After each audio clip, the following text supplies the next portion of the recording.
Olá, uma ótima noite, seja muito bem-vindo e bem-vinda a mais um Aparecida Debate, o programa que todas as terças-feiras te informa e te ajuda a formar a sua opinião nos mais variados temas. Hoje vamos falar sobre a COP30, Conferência das Nações Unidas sobre Mudanças do Clima, principal reunião das partes signatárias de tratados internacionais organizados pela ONU, que pela primeira vez será realizada aqui no Brasil em novembro. E o destino? Belém do Pará. Para debater conosco, eu recebo aqui no estúdio o professor e pesquisador em Ciências Ambientais, William José Ferreira, que é mestre em Ciências Ambientais, doutor em Geofísica Espacial e desenvolve pesquisas no programa de pós-graduação em Ciências Ambientais da Universidade de Taubaté. Além disso, atua no Laboratório de Biogeoquímica Ambiental do INPE. Professor William, seja muito bem-vindo ao nosso programa. Muito boa noite à audiência, aos nossos ouvintes. É um prazer estar aqui com vocês e discutir, conversar um pouquinho mais sobre esse tema tão importante. Tão importante para todos nós, não é? Sim. E para complementar também, né, este debate de hoje, compor o debate, também recebemos, só que de forma online, né, a especialista em política climática, Stella Hershman, mestre em administração com ênfase em governo, instituições e políticas públicas, mestre em direito e políticas ambientais, que trabalha na agenda de clima e terceiro setor no Observatório do Clima. Stella, uma ótima noite para você, seja muito bem-vinda também ao Aparecida Debate. Olá, boa noite, obrigada, Rafaela, é um prazer estar aqui com vocês. Prazer todo nosso. Vamos então já iniciar essa conversa de hoje, é claro. Apesar da minha breve introdução, eu gostaria que vocês dois falassem um pouquinho sobre a COP30, né? Uma pequena análise também, é claro, da importância, né? E a dimensão deste evento que vai reunir então mais de 60 mil pessoas de 193 países aqui no Brasil. Por favor, William.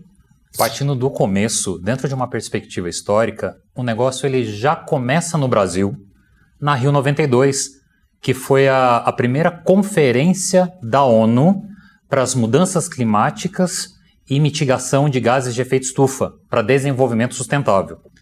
A partir dessa primeira reunião que aconteceu no Rio em 92, foram delineados quadros e convenções para ações globais sobre o clima. Isso desencadeou no que a gente tem hoje, que é conhecido como COP. COP, que é a Conferência das Partes. A primeira delas aconteceu em 95, 3 anos depois do evento aqui no Rio, e ele tratou justamente sobre essas adaptações. E anualmente os países eles se comprometeram a discutir metas e organizar ações, sistematizar ações para essas mitigações.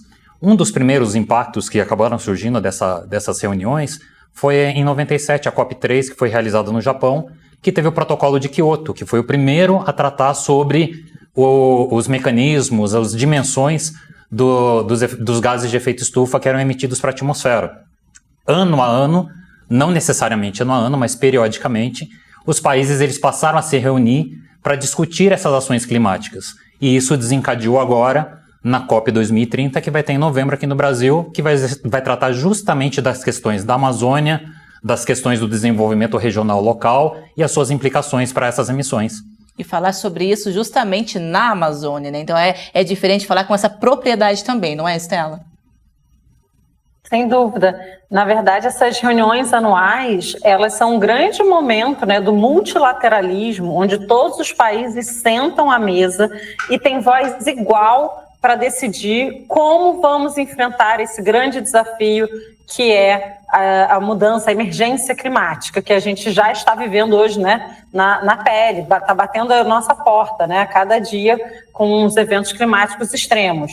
Então, esse encontro anual das partes que fazem parte dessa convenção, né, que foi assinada no Rio, que o professor William já falou, ele é o momento que os países decidem novas ações, continuam negociações de temas em aberto e é um grande momento de encontro para você aumentar a ambição climática. Então, um dos pontos mais importantes desse ano, né, 2025, marca não só um ano que faz 10 anos que a gente assinou o Acordo de Paris, que é o atual acordo que orienta como os países se organizam no enfrentamento da crise climática, mas também é o momento em que eles devem apresentar novas metas climáticas com horizonte para 2035, e essas metas, o mais importante, é que elas estejam alinhadas com o objetivo de não interferir perigosamente no clima e limitar o aumento da temperatura a, no máximo, 1,5 graus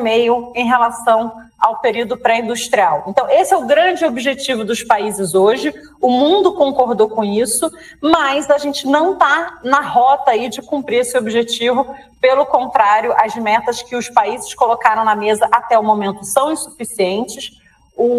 A gente tem esse momento, esse ano, que novas metas vão ser apresentadas, e a grande expectativa é se os países vão fazer o dever de casa suficiente ou não. Principalmente esse dever de casa que a gente vê que nem sempre é cumprido, né? Muito aquém ainda dessa necessidade, né? Mas pegando o gancho também, né, Estela, da sua fala, a crise climática, né, nos mostra essa urgência não apenas nas discussões, principalmente em relação às ações. Entre os temas, então, o financiamento climático para mitigação das emissões de gases de efeito estufa. Como conscientizar e também provocar, né, líderes de Estado? Aí eu começo então com o professor William também e, é claro, estendo para Estela. Esse assunto do financiamento, ele é extremamente importante e desafiador, entre várias coisas que a gente vai conversar hoje que são desafiadoras. Porém, sem dinheiro, sem investimento por parte principalmente dos países em desenvolvimento, dos países que muitas vezes eles que são os maiores poluidores, os maiores emissores de gases, a gente não consegue sequer que essas ações elas sejam efetivas nesses países. E muito mais difícil fica isso para as populações vulneráveis, os países em desenvolvimento ou os países que realmente necessitam de apoio. Então, os países em desenvolvimento eles se comprometeram na última COP no Azerbaijão a contribuir com 100 bilhões de dólares ao ano para ajudar essas causas, para ações ambientais, para ações globais para o clima. Contudo, como a Estela bem destacou, isso não tem acontecido. Isso é desafiador. Isso coloca questões, assim, a gente ainda está falando muito de política, sim, parece campanha política, plataforma política, mas efetivamente, como é que esse dinheiro está sendo investido? E recentemente a gente ainda teve país, os Estados Unidos, que eles deixaram o Acordo do Clima. Uhum. Então, e eles contribuíam positivamente, fortemente com a questão financeira dentro do processo. Equilibrar essas ações, trabalhar isso vai ser um desafio maior ainda, e isso deve ser discutido aqui na COP do Brasil. Concorda, Estela? Como o professor William mencionou, né, a gente precisa desse financiamento climático vindo dos países envolvidos para os países em desenvolvimento, principalmente no momento que a gente está pedindo para todo mundo aumentar sua contribuição no corte das emissões. Então, a gente fala para os países que eles têm que fazer mais, mas não dá os meios necessários para que eles possam fazer mais. Os países em desenvolvimento, eles precisam de financiamento climático, principalmente dinheiro a fundo perdido, né, doação, porque tem muitas dessas ações que elas não são ações que dão retorno financeiro para pagar empréstimo, e muito do financiamento climático que veio até hoje veio na forma de empréstimo. Então, se você fala, por exemplo, também de ações de adaptação, elas não têm um retorno financeiro, mas elas são extremamente necessárias. Então, seria necessário que o financiamento climático não só fosse num número muito maior do que foi acordado no último ano, como ele tivesse um desenho que realmente viabilizasse os países em desenvolvimento de fazer as ações que eles precisam, que eles fossem um financiamento climático que não agravasse a crise, por exemplo, de endividamento externo dos países. E hoje, nesse momento que os países têm que apresentar novas metas sem ter o dinheiro, fica realmente um problema circular, né? O que vem primeiro? É o ovo ou a galinha? É o dinheiro ou a meta climática? E a gente está nessa encruzilhada. É um tema que vai ser debatido na COP30, existe uma continuação, né, do que não foi resolvido no ano passado em Baku, que foi um mapa do caminho Baku-Belém, que vai ser um dos temas da COP30, justamente para a gente pensar como que a gente sai da escala dos bilhões de dólares para chegar em trilhões que são de fato necessários para a ação climática nos países em desenvolvimento. Então, assim, além dessa distribuição das responsabilidades, mas de fato ser assertiva, né, e ser também implementada de uma forma correta, sem trazer esse endividamento, enfim, né. E como a Estela dizia, que este ano marca, né, uma década do Acordo de Paris, só que os holofotes, né, estão aqui no anfitrião, né, no Brasil, Belém do Pará, que precisou, inclusive, se adaptar para realizar, né, a conferência. Foram mais de 5 bilhões de reais, isso em relação à infraestrutura, né, obras, estradas. O que a gente poderia destacar também dessa preparação para receber o público, mas não só o público, é chamar atenção para o nosso país, né, para essa região que tanto é carente, que tanto precisa de investimentos também, e é claro, no próprio clima, né, no próprio meio ambiente em relação à preservação. Me parece que, num primeiro momento, e até para complementar a fala da Estela da questão anterior, sim, sobre o financiamento, claro, às vezes a gente pensa... para que serve esse financiamento? Uhum. Se a gente está pensando em reduzir emissões de gases de efeito estufa, a gente vai pensar em cinco grandes setores. Porque assim, se a gente precisa reduzir essas emissões, a gente precisa atuar nesses setores. Como pilares? Produção de energia, hoje assentado em petróleo, gás, carvão, e a maioria dos países em desenvolvimento, eles precisam de ações para ter uma eficiência energética mais considerável nesse ponto. A produção industrial, levando em consideração que a gente vive numa sociedade de consumo e cada vez mais a globalização ela faz com que haja essa interação e as pessoas elas não tendem a diminuir, é um exercício de consciência mesmo que a gente precisa plantar e a gente vai conversar sobre, né, educação e cultura. Uhum. Tem a questão da agricultura, pecuária, da expansão desses setores, a questão do tratamento de resíduos e a mudança no uso e cobertura do solo. Então, quando a gente pensa principalmente em países emergentes, em países em desenvolvimento, esses financiamentos eles são para atuar nesses setores, porque a gente precisa melhorar a eficiência de uso da energia, a eficiência do uso da água, a produção de alimento, para tudo isso daí. Isso envolve pesquisa, isso envolve gestão de poder público, precisa de investimento de uma série de setores. E é para isso que precisa do financiamento para o clima. Uhum. Porque senão a gente vai estar olhando simplesmente para o viés político-econômico. Sim. E a questão social ela vai ser deixada de cada vez mais de lado. Porque é tudo muito interligado, né? Agora, sobre a questão do dinheiro que é investido na infraestrutura para a COP desse ano. Sim. Porque se a gente parar para pensar, ela está sendo realizada numa centralidade da questão ambiental, que é a região amazônica, e Belém é um desses grandes centros, embora Manaus ele ainda seja a capital da floresta amazônica no país, mas Belém é um grande centro, e equilibrar essa questão de infraestrutura, seja ela do ponto de vista de transporte, seja do ponto de vista de produção e do uso de energia no evento, equilibrar isso com os impactos ambientais na região. Qual legado que isso fica é o desafio. Para isso, lá na região, é uma coisa complicada.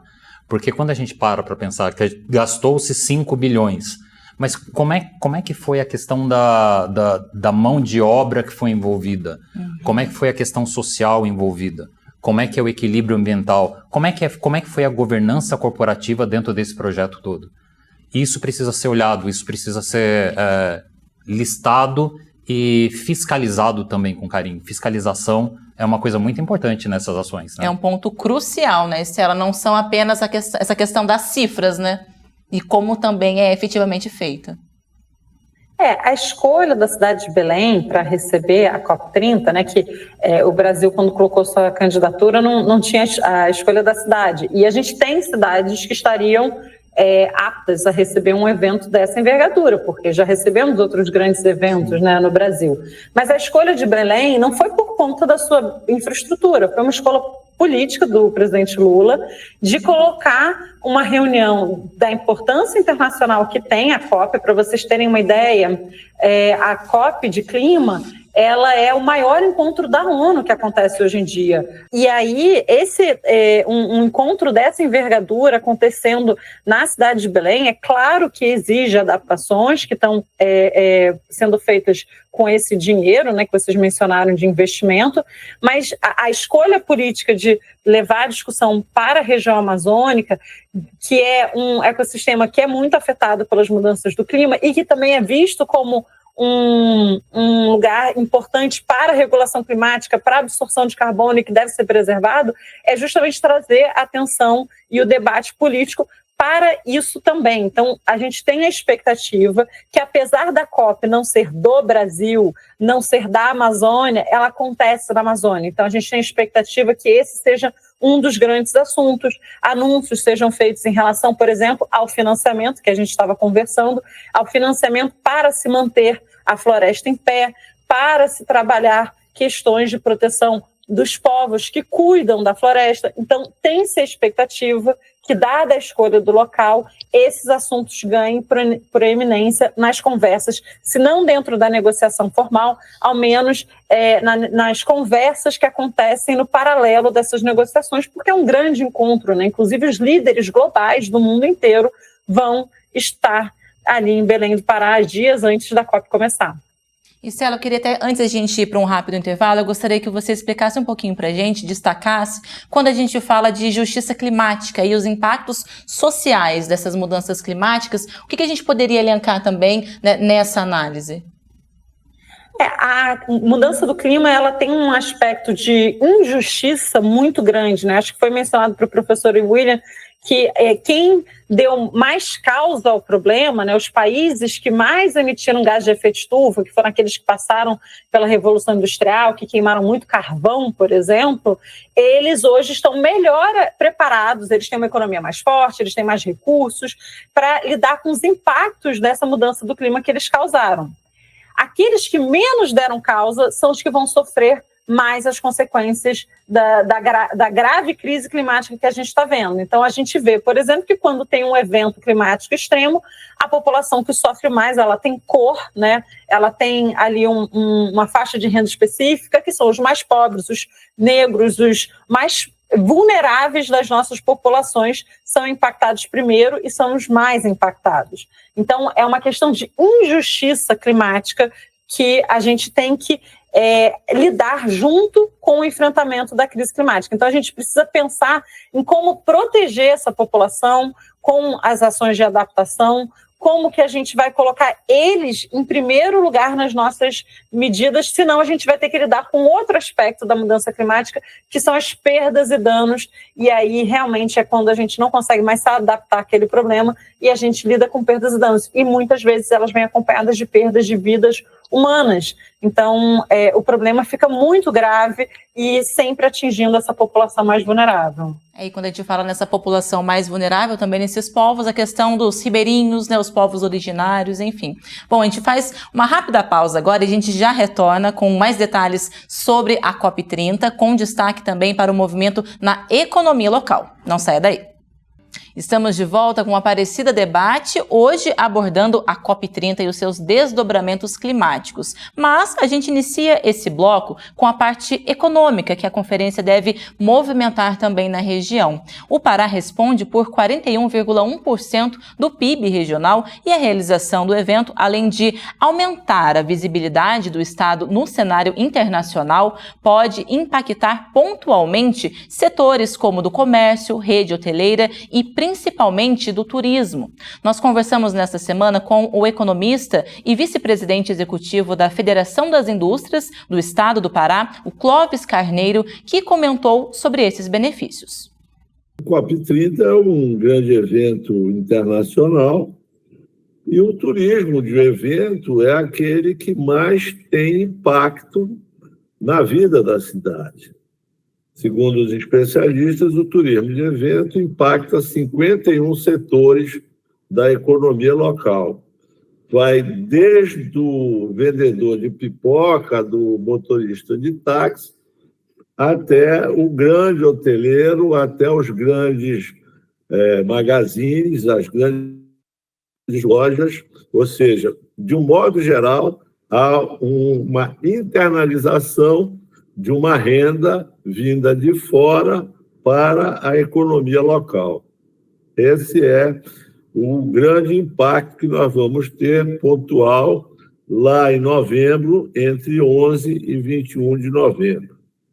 Mas a própria destinação e o anúncio da COP30 aqui em Belém já trouxe uma série de benefícios para a economia local. Já estão acontecendo reuniões preparatórias, organismos internacionais têm estado na nossa cidade nesta preparação da programação da COP30, e isso tudo tem agregado muito valor econômico à renda da cidade. Isso daí é coisa. Estão sendo feitas também obras de infraestrutura, que isso vai ficar para a cidade por um longo período de benefício.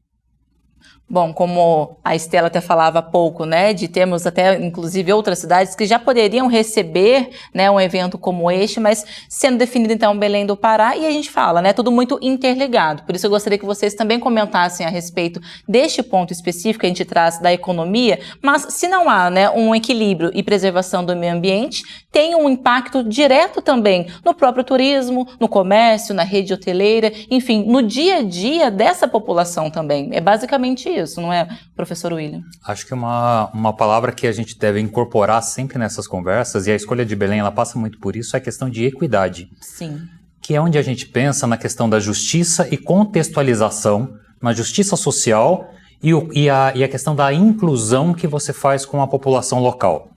Quando a gente pensa nisso, e no bloco anterior a gente acabou destacando, quando a gente conversa sobre a questão de desenvolvimento sustentável, sustentabilidade ambiental propriamente dito, a gente precisa considerar a pessoa que mora lá no lugar. Eu preciso considerar o ribeirinho, o povo tradicional, os povos originários. Se ela está acontecendo em Belém, a gente precisa considerar a população periférica da região metropolitana, porque às vezes a gente não, eles são impactados, mas muitas vezes eles não têm voz dentro do processo. Invisíveis, né? E eles passam a ser essas pessoas invisíveis, ou nós nos tornamos insensíveis à realidade dessas pessoas que estão lá, e eles precisam desse enfrentamento. Eles precisam desse arcabouço de ferramentas para lidar melhor com a questão ambiental. Eu falo na questão da equidade, e eu penso assim muito do ponto de vista educacional também, que é onde a gente vai efetivamente conseguir, para essas populações, ouvi-los e assumir determinadas práticas, ou tentar inserir boas práticas, não somente ambientais, mas tanto do ponto de vista econômico, político, lá para esses lugares, para que eles possam fazer uma manutenção melhor do seu sistema de produção, seja agrícola, seja a pecuária que ele está desenvolvendo, seja a questão do uso da água, como é que ele está lidando com isso, como é que acontece a questão do esgoto, a questão da gestão de resíduos sólidos desses lugares, e isso que vai representar a qualidade de vida para essa população. É importante a gente pensar em equidade dentro do processo de sustentabilidade. É equidade e também esse protagonismo, não é, Estela? Sim, era justamente isso que eu queria comentar. A gente dá voz e protagonismo àqueles que estão na linha de frente da defesa climática, da proteção da floresta, que, como a gente mencionou, né, é um grande sumidouro de carbono, absorve muito carbono e deve ser protegida. A gente tem estudos que comprovam, por exemplo, que as terras indígenas, as florestas das terras indígenas, elas absorvem mais carbono do que as outras florestas, porque elas são melhor conservadas. Então, ter essa população não só participando, né, desse encontro, mas estando nessa massa viva, né, porque a conferência de clima ela acontece, tem as reuniões fechadas, mas ela vai mobilizar a cidade inteira, vão ser debates que vão estar acontecendo nas universidades, em pavilhões espalhados pela cidade. Então, ter todas essas pessoas engajadas com esse processo vai ser muito bacana. A gente tem que lembrar que as COPs dos últimos anos todas aconteceram, pelo menos as últimas 3 COPs aconteceram em países que não eram democracias, então que eram países autoritários. A gente não pôde ter a população toda a sua diversidade, né, com todo o seu brilho e beleza de todos os grupos participando e ocupando as ruas para fazer pressão nos governantes. Então, também se tem uma expectativa de a gente conseguir ocupar as ruas de Belém, de conseguir mostrar que essa é uma pauta que importa para a população e fazer pressão nos líderes para que eles assumam compromissos cada vez mais ambiciosos e se comprometam com essas pessoas que estão na linha de frente do enfrentamento da crise climática. É um sentimento de pertencimento também, né? De uma forma coletiva, é claro. Mas assim, todo esse engajamento, ele também acaba dando mais força, estimulando negócios sustentáveis, né? Qual a análise de vocês quanto à bioeconomia, por exemplo? Uma coisa que a Estela comentou, e até para a audiência, às vezes a gente pensa, a COP, o nome conferência, a gente pensa que está tudo centralizado em um único lugar. Sim. E a Estela bem destacou que assim, acontece muita coisa cultural, acontece muita atividade, a cidade pulsa de uma maneira diferente. Esse que é o ponto. E até o secretário ele bem destacou que isso faz com que você movimente desde o pipoqueiro até o cara do grande setor, de repente o cara do agro, de repente o cara de todos e quaisquer setores que possam estar envolvidos lá no lugar. Como a pauta ela passa a ser ambiental e ela passa necessariamente pela questão social, de justiça social, ela passa pela questão de governança, por tudo isso, as pessoas, mesmo a população mais simples, aquela que não tem acesso todo dia a isso, ela passa a participar. Porque é como se fosse uma grande celebração realmente, de fato. Que claro, que tem implicações, tem implicações políticas grandes, globais, mas a população mais simples, ela consegue ter acesso. A informação vai chegar até ela e ela vai ter contato com outras perspectivas, porque tem gente do mundo todo que vai para lá. E isso é muito legal. É interessante pensar no evento também como isso. Claro, essa parte democrática também, Exato. né? Mas isso também estimula essa questão mais sustentável? Sim. De novos negócios, enfim, né? Estela quer falar um pouquinho mais, senão toco por aqui. Não, o que eu ia dizer é que, para mim, o rico da bioeconomia é justamente você conseguir dar opções de vida, né?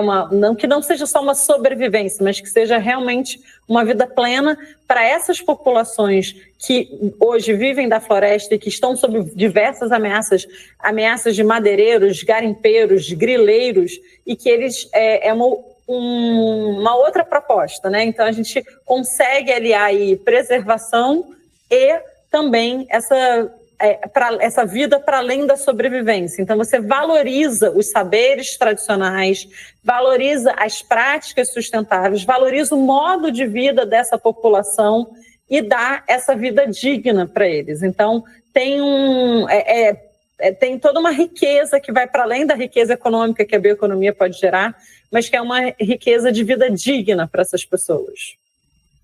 É um ponto tão importante, professor? A pluralidade, ela é importante dentro desse processo, e em tudo isso que a gente está conversando, às vezes o que a gente deve se questionar é o legado que fica. Sim. Então, esse é o ponto dos aspectos sustentáveis que eles vão ser desencadeados, que eles vão ser conversados, que eles vão ser discutidos, mas assim, muito mais do que simplesmente o evento pelo evento. A gente está movimentando camadas diferentes, estratos diferentes, talvez gente que nunca parou para pensar efetivamente no contexto de sustentabilidade, mas vai conversar. Agora em novembro vai. Agora o que fica de legado a partir disso é o desafio, e esse é o desafio para nós que estamos aqui no Brasil. Claro. E isso, o ser anfitrião, ele passa muito por isso. E a gente provoca, mas é claro que nesse aspecto a gente aprofunda um pouco mais no nosso terceiro bloco, né, professor? Para falar o que fica, né, em relação a pós-COP30, né, também, né, o que vai ser de legado, mas também mais efetivo, né, isso na prática, com certeza. Bom, falar um pouquinho sobre o Pará, né, o estado brasileiro que mais emite gases de efeito estufa, 13,6% do total, seguido então pelo Maranhão, com 7,6%, Minas Gerais, 7,4% e São Paulo, 6,7%. Eu sei que a gente já conversou sobre essa definição da sede, né? Mas é uma forma de também provocar ainda mais a questão atual com esses números?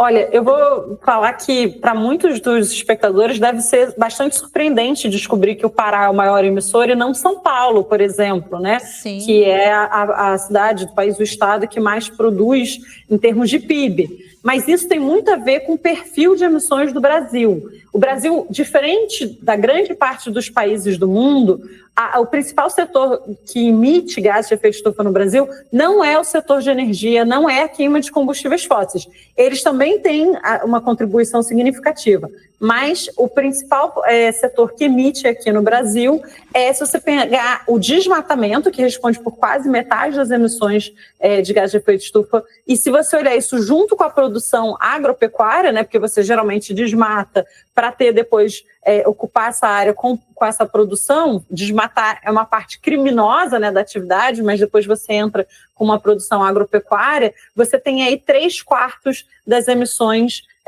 brasileiras conectadas a esse setor. Então, o que a gente precisa pensar é que o Pará ele é o maior emissor por conta do desmatamento. Essa é a atividade, isso é crime.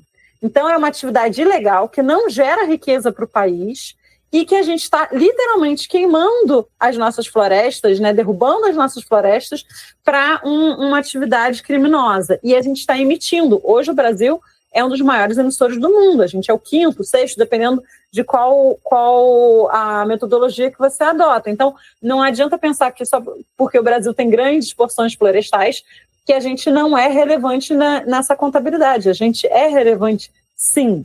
Então, o Brasil tem um dever de casa a ser feito, que e isso já foi assumido em diversos compromissos internacionais, em falas do presidente, nas nossas metas climáticas, em acordos como declarações de florestas, a gente já se comprometeu em zerar o desmatamento até 2030. Então, eu acho que a escolha do local talvez não tenha sido por isso, mas definitivamente ela bota uma pressão para um puxão de orelha ali, principalmente para o governador Helder Barbalho, para ele tomar medidas e também que realmente consigam controlar esse problema. E, Stella, até pegando o gancho dessa sua fala, das queimadas, do desmatamento, né? O desmatamento na Amazônia teve uma queda, isso de 30% em 2023 e 7% em 2024. Só que a degradação tem alta de 497%, justamente por causa das queimadas. Então, o quanto a gente perde também com esses números, né? Além, é claro, de estar mandando esses gases também. Então, é muito importante a gente bater nessa tecla, não é, professor? Gostaria que o senhor comentasse a respeito disso também, complementando, né, a Stella. Me parece que a questão do ser contraditório, a questão do Pará ser o maior emissor, ele também surge como uma oportunidade. A gente também tem que acabar observando por esse lado. Porque a gente percebe nos últimos anos que na contramão da tendência global, que é de aumentar emissões, o Brasil tem diminuído. Nos últimos anos, especialmente pelo dado de 2023 para 2024 e o que está sendo contabilizado de 2024 e agora para 2025, a gente tem conseguido reduzir as emissões de gases de efeito estufa. E ele passa muito pelo que a Stella comentou, que a nossa maior fonte de emissão, ela não é a queima de combustíveis fósseis, não é proveniente do setor de energia. Muito pelo contrário, né?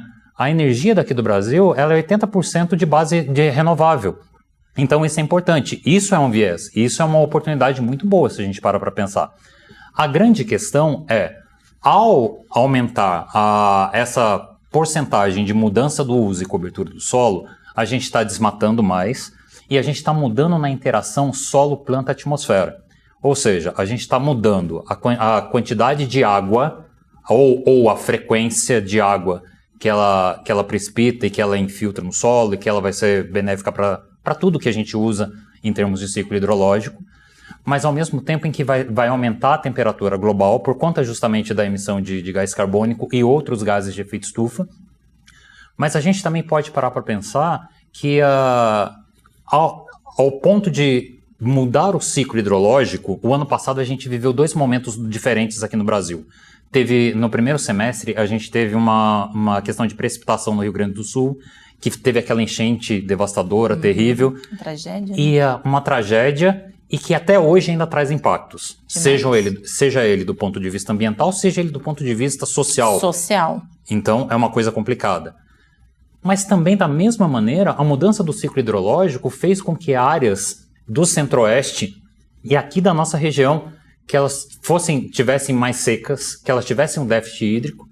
E aí a gente teve no segundo semestre a questão das queimadas, os incêndios, que eles também foram uma tragédia, porque eles pioraram a nossa qualidade de ar, tinha muito particulado, eram dias cinzentos, eram tudo. Então, à medida que a gente acaba mudando essa interação, que a gente acaba favorecendo essa mudança do uso do solo, desmatamento e queimada, cada vez mais isso vai se tornar um complicador, mas é uma oportunidade de mudança. É uma oportunidade da gente olhar e realmente pleitear, procurar manifestações públicas do poder público para que possa interferir nesses setores e ações para mitigar essas causas. Estela, gostaria de comentar também, até porque esse cenário, né, tão extremo, né, da tragédia em relação ao Rio Grande do Sul, né, com tantas águas e num paralelo aí, né, um extremo da seca e das queimadas. Então é também, né, um ponto a se observar. Na verdade, eu vou trazer um outro número para reforçar que nesse governo a gente só conseguiu reduzir as emissões de gases de efeito estufa porque a gente está enfrentando de frente o problema do desmatamento. Então, nos últimos 2 anos, a gente reduziu o desmatamento em 46%, se você pegar 2022 a 2024. Sim. Então, essa queda brutal, que é cortar pela metade do desmatamento que estava nas alturas no governo anterior, ela traz esse benefício que o professor apontou, né, da gente ter queda nas emissões de gás de efeito estufa, mas ela tem um efeito colateral curioso, tá, Rafaela? Que quando você diminui muito o desmatamento, é normal a degradação ambiental aumentar. Por quê? Como eu mencionei, a atividade de desmatamento ela é uma atividade ilegal, ela é criminosa, principalmente na Amazônia. E aí, esses criminosos, eles não saíram da Amazônia, eles continuam lá. Só que ao invés de fazer o corte raso, que ele é rapidamente detectado pelos sistemas de monitoramento, de satélite, e agora a gente tem a ação, né, da polícia, do IBAMA, indo lá, queimando equipamento, apreendendo gado. Ao invés deles fazerem esse corte raso, eles fazem degradação. Então, eles vão tirando as espécies de forma mais esporádica. Então, você tem um aumento da degradação quase como um efeito colateral do enfrentamento do problema que é o desmatamento. A gente teve também essa seca que vocês mencionaram, que aí não foi só na região centro-oeste e sudeste, mas eu queria reforçar que no ano passado, a gente teve nos últimos 2 anos, né, uma seca muito grave na região amazônica. E a gente viu os rios da Amazônia, por exemplo, chegarem a níveis nunca antes vistos, isolando comunidades inteiras e também gerando esse impacto social e econômico que a gente viu no Rio Grande do Sul por conta das enchentes. A gente também teve impactos diametralmente opostos, né, por conta impactos semelhantes, mas por uma causa diametralmente oposta, que foi a seca na Amazônia.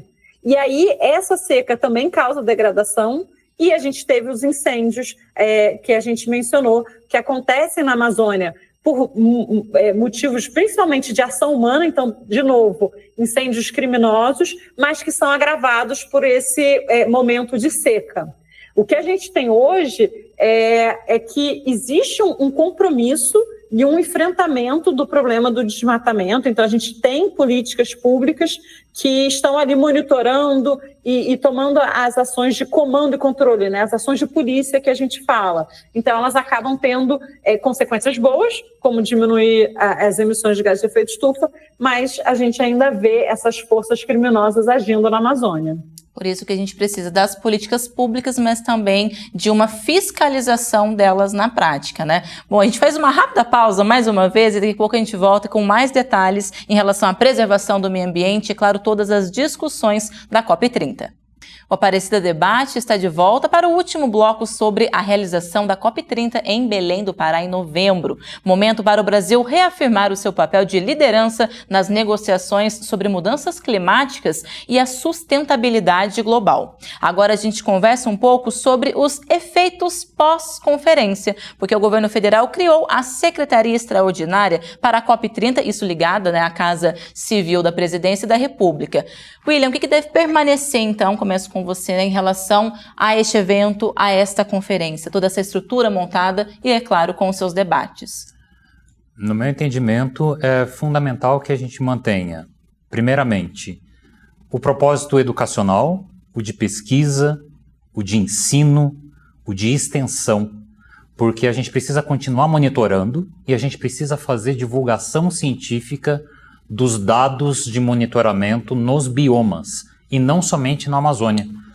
Porque se a gente para pensar, nos últimos blocos, nos 2 primeiros blocos, a gente comentou principalmente da Amazônia pela questão da COP100 em Belém. Mas o Cerrado ele tem sido devastado.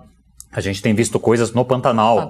A gente vive na região de Mata Atlântica e a gente vê que a expansão urbana em cima da área de Mata Atlântica ela tem sido prejudicial em toda a costa brasileira e não só aqui no Sudeste. Então a gente precisa fazer essa divulgação científica, ela chegar a quem de fato precisa e de maneira sensível, para que a gente possa sensibilizar, conscientizar essas pessoas no pós-COP. Isso é um aspecto importante. A mobilização pública é outro aspecto que deve ser importante no pós. E não para como a gente falou no bloco passado, para que não seja só um evento, para que a gente não olhe simplesmente como alguma coisa pontual e que a gente está dando a importância, a gente vai conversar sobre tudo isso aqui e agora, mas ele precisa ficar, a gente precisa continuar conversando sobre isso, a gente precisa levar a equidade para as pessoas, a gente precisa fazer a sustentabilidade, não uma plataforma política, mas que ela seja real e que ela chegue a quem realmente precisa da urgência, para quem está nessa premência. Precisa-se de política internacional, que esse é o mote fundamental da adaptação e a proposta da COP.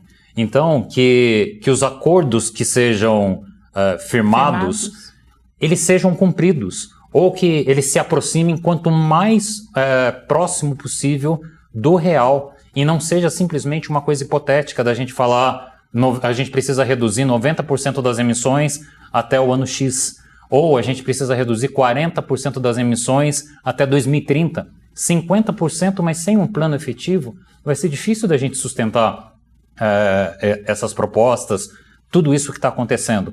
A gente tem uma meta de até 2035 hoje a gente está 1,2 graus Celsius acima da temperatura de referência do período pré-industrial, né?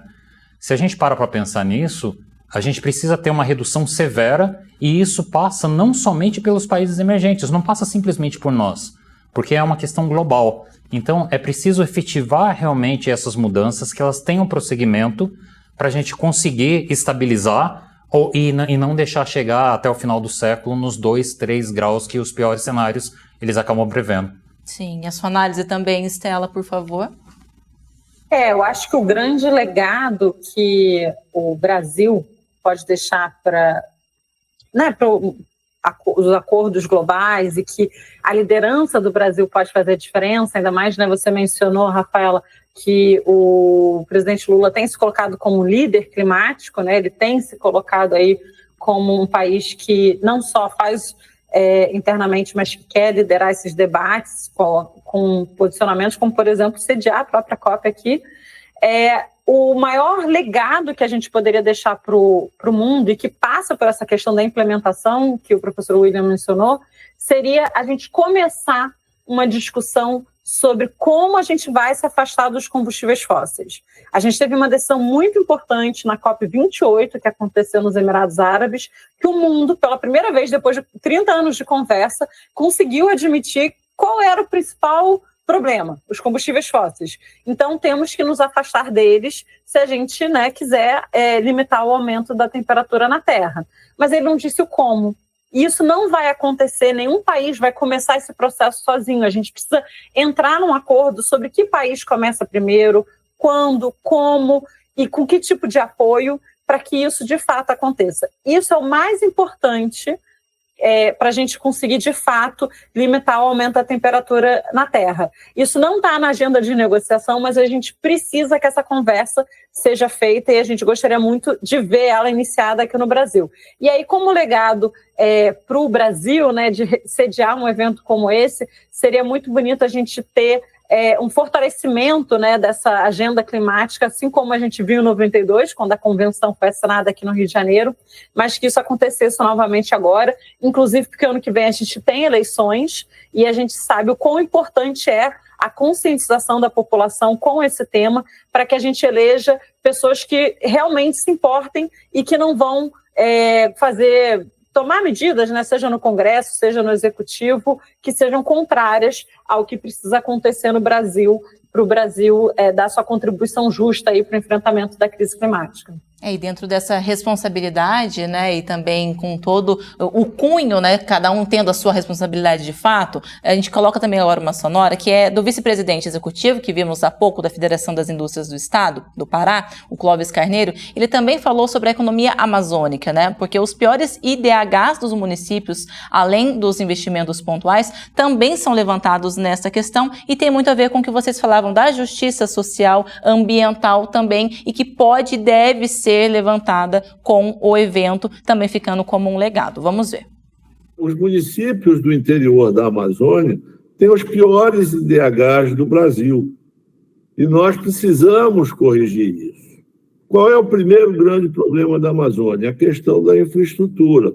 Outro dia ainda estava lendo um artigo onde estava lá colocado que a mesma infraestrutura que vai trazer o benefício econômico é a mesma infraestrutura que vai facilitar a melhoria social. Ou seja, a mesma estrada onde trafega o caminhão, trafega o ônibus escolar para levar as crianças para melhorar. E isso é um aspecto muito importante. Por quê? Se nós abrirmos os IDHs dos municípios da Amazônia, nós vamos ver o seguinte, que tem uma longevidade, que é o indicador de saúde, relativamente bom, alto, mas que temos um indicador de renda baixa e um indicador de educação muito baixo. Ora, se a educação é responsabilidade do município, o município tem que ter uma atividade econômica perene para que possa arrecadar e fazer os investimentos no que é de sua competência. E isso, na Amazônia, é muito sofrido. Então aí vem calhar com o que nós estávamos conversando há pouco, né, também trazendo a questão educacional, e aí vem saúde, cultura, enfim, tudo muito interligado. E aí, por mais que este evento foque, é claro, nas questões climáticas, né, na preservação do meio ambiente, enfim, isso tudo está interligado também, como o próprio vice-presidente falou, né, em relação à federação. Por isso eu gostaria que vocês comentassem, nós, como sociedade civil, né, como que a gente também pode, né, contribuir, não só para a preservação ambiental, mas para que essas discussões, né, da COP30, elas de fato sejam colocadas em prática, né, uma cobrança também da nossa parte como população, né, que acaba afetando a todos. Por favor, tanto Stella quanto o William.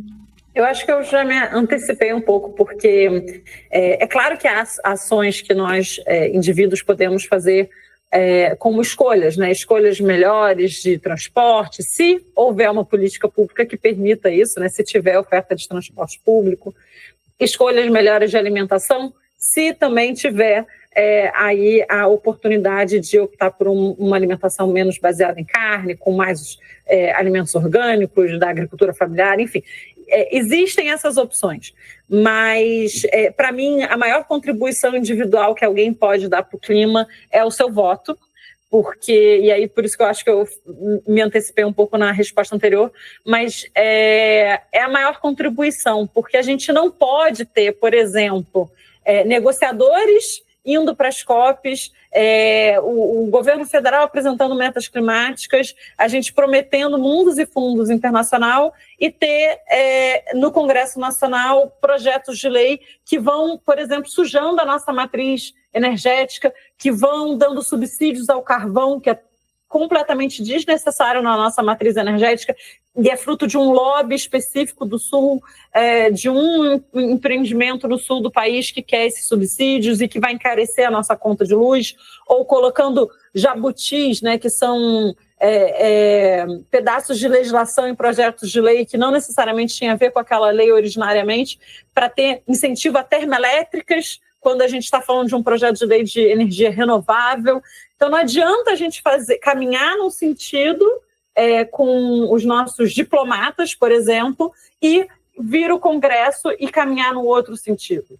Então, a gente precisa eleger, tanto para o Executivo quanto para o Legislativo, pessoas que estejam alinhadas com o que a gente espera. Se a gente não quer sentir os efeitos da mudança do clima na nossa porta, seja com as inundações do sul do país, seja com a seca na Amazônia, seja com as queimadas no Centro-Oeste, a gente precisa eleger uma bancada que também fale disso no Congresso, por exemplo. Essa representatividade, de fato, não é? Eu acho que do ponto de vista técnico, só complementando,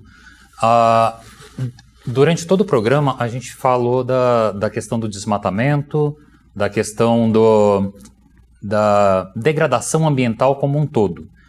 Mas a gente não pode, e a gente falou ao mesmo tempo que uma coisa que parecia contraditória, que apesar de tudo isso, o Brasil ainda tem reduzido as suas emissões.